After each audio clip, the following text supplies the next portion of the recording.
Terve!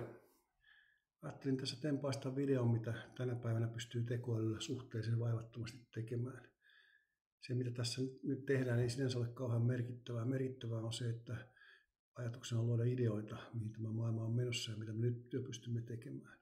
Se, mitä tässä teen nyt, vaatii hiukan osaamista, mutta 3 kuukauden päästä olemme varmaan siinä tilanteessa, että tämä sujuu jo hyvinkin ilman mitään muuta kuin pelkkä promptausosaaminen, eli kertoa tekoälylle, mitä sen haluaa tehtävän.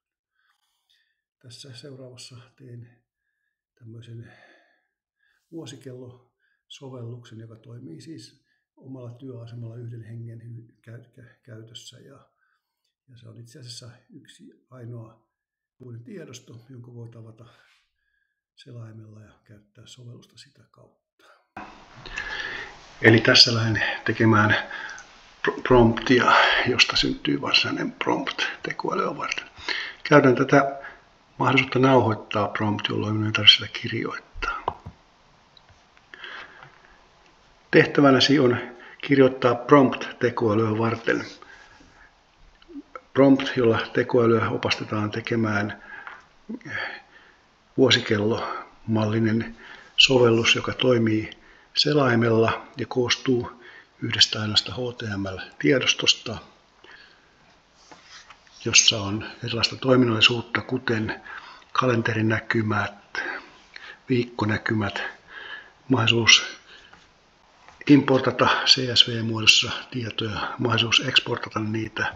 Näin me saadaan tästä tehtyä prompt. Nyt se sitä miettii hetken aikaa. Eli se ensin muuttaa tuon tekstiksi ja sitten se lähtee miettimään sitä promptia, jolla tuo varsinainen tehtävä tehdään. Mutta nyt se sai tämän tehtyä tämän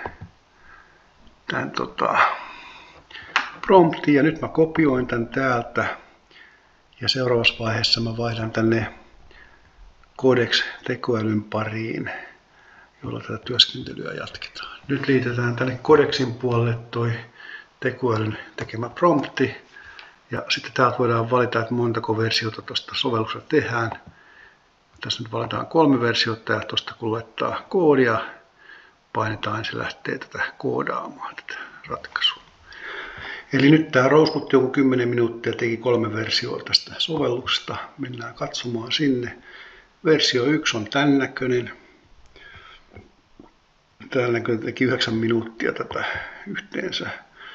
Versio 2 on tämän näköinen ja versio 3 on tämän näköinen. Ja mä nyt en oikein tiedä, millä näistä lähtisi liikkeelle.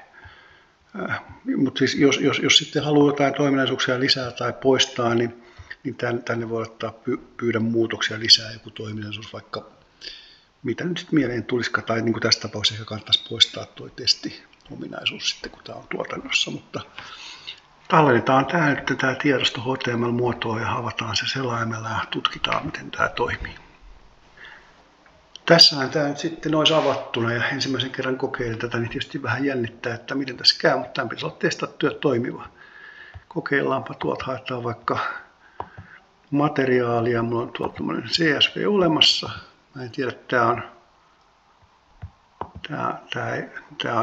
en tiedä, tällä ei mitään tekemistä tämän mallin kanssa, mutta ehkä se täältä löytää jotakin. Ainakin sinne tuli tuommoinen tapahtuma. On täällä niin kuin, täällähän on niin kuin kaiken näköistä mahdollista. Väriteemat tallennut. No, eli tännehän pystyy siis luomaan tapahtuman suoraan tänne tästä kalenterista. Täälläkin näköjään pystyy luomaan tapahtuman. Näköjään tämä on kaksikielinenkin. Teemaakin voi vaihtaa, mitäs tuolta tapahtuu. Okei. Täältä löytyy pikasuodattimia, haetaan jotain tiettyä. Voi katsoa statuksen mukaan. Voi katsoa vuoden mukaan. No on täällä tapahtumia, totta kai täällä on tapahtumia. Kuukausitasolla.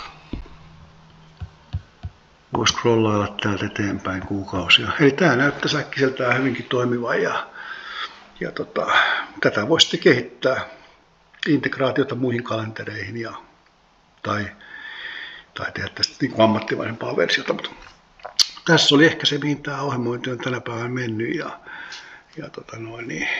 tällaisia pystyy hyvin helposti luomaan. Ja tietysti tämä ei ole mikään ammattimainen sovellus, tästähän puuttuu kaikki ne taustakomponentit, tietoturvat ja tietokannat ja käyttäjähallinnat ja muut seikat, mitä tarvitaan täysverisessä sovelluksessa, mutta tämä on tämmöinen hauska esimerkki siitä, että miten voi tämmöisen apuvälineen tästä taikoa kohtuullisen pienellä työllä. Kiitoksia mielenkiinnosta. Mä ajattelin tehdä vähän samantyyppisen pläjäyksen ensi kerralla aiheena Excel, koska Exceliä pystyy tänä päivänä, niin kun se on potenssiin 2 tai 3, mitä se pystyy nykyisin tekemään. Ja tutustutaan vähän niin, että miten tekoälyllä oikeasti niin kun muutetaan sitä maailmaa, miten Excelin kanssa on totuttu toimimaan. Kiitoksia mielenkiinnosta ja iloa ja valoa.